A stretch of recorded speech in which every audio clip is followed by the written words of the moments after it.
invité la presse nationale pour informer les Sénégalais de la décision prise par la Commission de régulation du secteur de l'électricité de réviser les tarifs applicables aux consommateurs. J'ai décidé moi-même de vous parler dans un langage de vérité. Et chaque fois que la situation l'exige, je m'adresserai à vous. Cette situation n'est pas inédite ni nouvelle.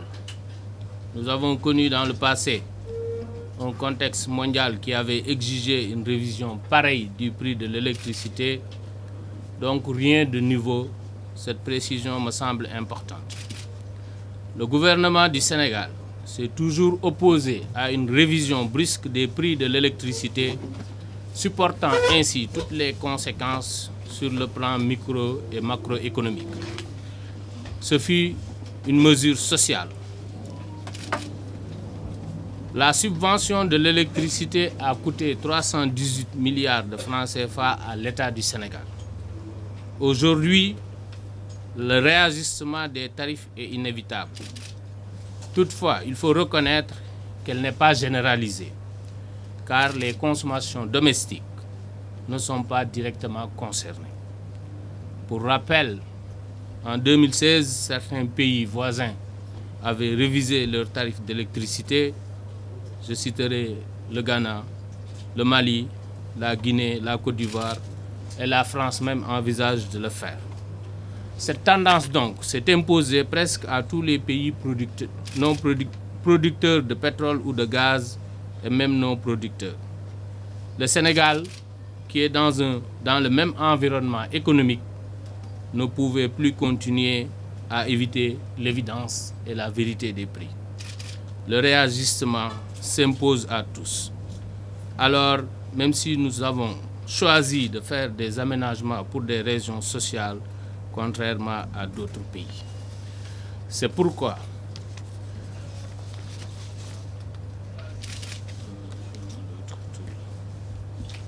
excusez-moi.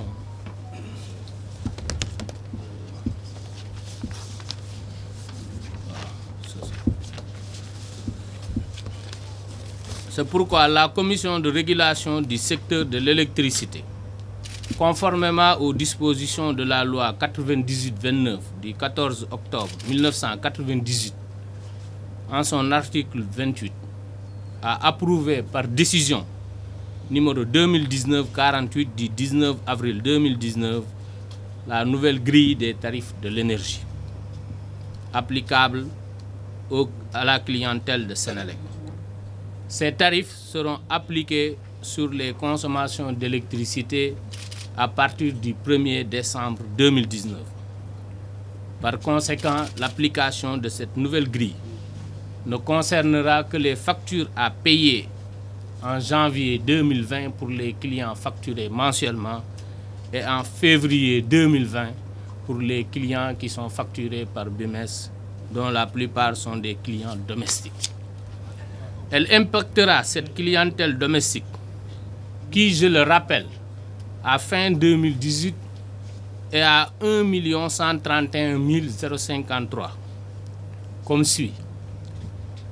Les ménages à faible revenu, qui représentent 50% de cette clientèle, ne connaîtront pas de hausse.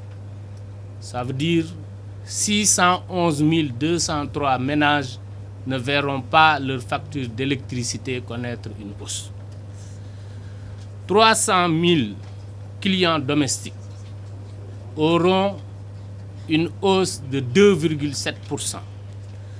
Quand on cumule ces deux rubriques, on a donc 87% de cette clientèle qui a une hausse maximum de 3%. Les autres ménages connaîtront une hausse entre 7 et 10% après la baisse de 10% qui leur a été opérée en 2017. Le souci donc de M. le Président de la République de protéger les ménages à faible revenu et leur pouvoir d'achat est encore démontré. Les clients moyenne tension et haute tension, généralement appelés les clients industriels, connaîtront une hausse de 6% après la baisse de 4% de 2017, soit une hausse de 2% sur la période.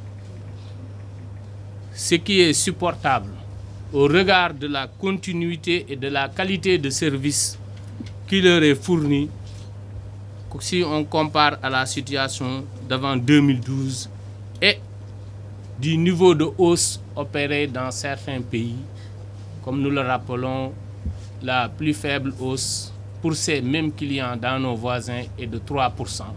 Et nous, on vient d'opérer juste 2% pendant toute cette période-là. Senelec a besoin de disposer de ressources financières qui lui permettent de réaliser les objectifs de performance qui lui sont fixés par l'État dans son contrat de performance.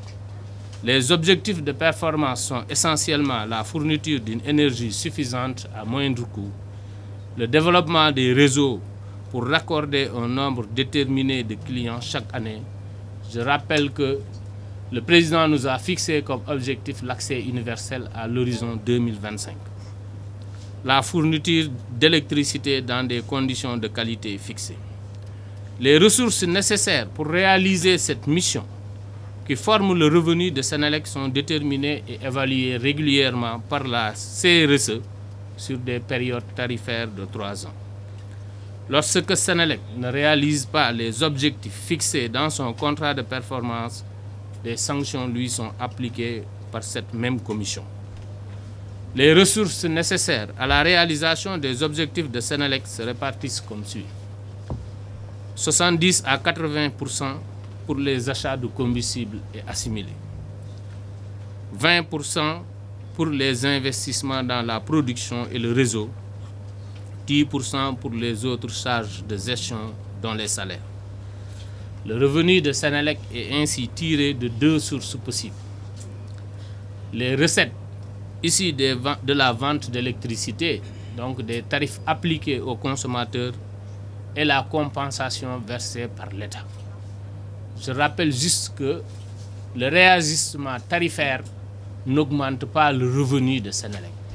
Mais ce réajustement ne fait que faire bouger la répartition entre les revenus tirés des ventes d'électricité et la compensation versée par Senelec. Donc un réajustement tarifaire ne permettra pas à Senelec de disposer de plus de revenus parce que son revenu maximum autorisé est déjà arrêté par la commission de régulation. Ainsi, pour le trimestre commençant le 1er avril 2019, le manque à gagner par Senelec est de 12 milliards, correspondant à une hausse de 26,3%. Et lorsque Senelec a sollicité la commission de régulation, cette dernière a saisi l'État pour lui demander est-ce qu'il faut appliquer la hausse de 26,3% à la clientèle ou bien l'État va prendre une partie.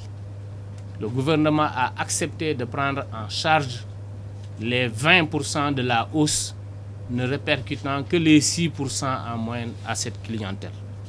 Et ces 6% constituent aujourd'hui une contribution de 2 milliards de la clientèle sur les 12 milliards attendus. Et l'État va encore verser à Senelec les 10 milliards de reliquats. Ainsi, pendant ces 3 années, le gouvernement a supporté 316 milliards de francs CFA afin d'éviter une augmentation des tarifs pour le consommateur. En outre, le gouvernement n'a pas appliqué depuis lors la redevance d'électrification rurale, qui est de 0,7 francs le kilowattheure, ce qui constituait jusqu'à présent une autre forme de subvention des gens qui n'ont pas accès à l'électricité à ceux qui ont accès à l'électricité. Donc aujourd'hui, ce réajustement tarifaire constitue une justice et une équité sociale à faire appliquer. Maintenant, pourquoi on a besoin de ce réajustement? Aujourd'hui, jusqu'à présent, Senelec avait 2 problèmes à résoudre. Il n'y avait pas suffisamment d'électricité et ça coûtait cher.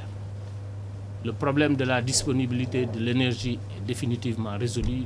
Nous en avons suffisamment de capacité 1,3 gigawattheure, 1300 mégawatts de disponibles sur une demande qui tourne autour de 700. Donc c'est réglé. Mais le président de la République, conscient de son truc, nous a demandé de voir maintenant 2 autres problèmes à résoudre: diminuer le coût de l'électricité et permettre l'accès universel à tous les Sénégalais à l'horizon 2025. Et je rappelle qu'il y a juste quelques moments, l'harmonisation tarifaire a été opérée. Ça veut dire que tous les Sénégalais, quelle que soit leur position géographique et leur statut social, ont le même accès à l'électricité, et ça a un coût qui est aujourd'hui supporté par l'État. Ces investissements, y compris la transformation des centrales au gaz, vont nous permettre, je ne donnerai pas une année précise, mais lorsque le gaz domestique sera disponible, de réduire les coûts de production d'environ 40%, et cette réduction sera immédiatement répercutée aux consommateurs avec cette même formule de contrôle de revenus qui nous avait permis en 2015 et en 2016 d'annuler complètement cette compensation. Permettre effectivement à l'État de mieux accompagner Senelec pour l'exécution de son programme d'investissement.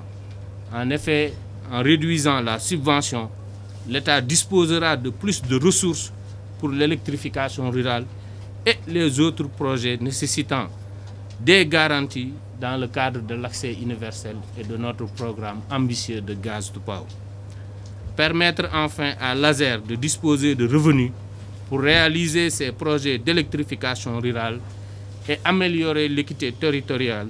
Cette redevance d'électrification, je le rappelle, était comprise entre 1,2 et 2,5 milliards par an parce qu'il évolue en fonction de l'augmentation du nombre de clients de Senelec. Voilà, Madame, Monsieur, les propos préliminaires que je voulais tenir.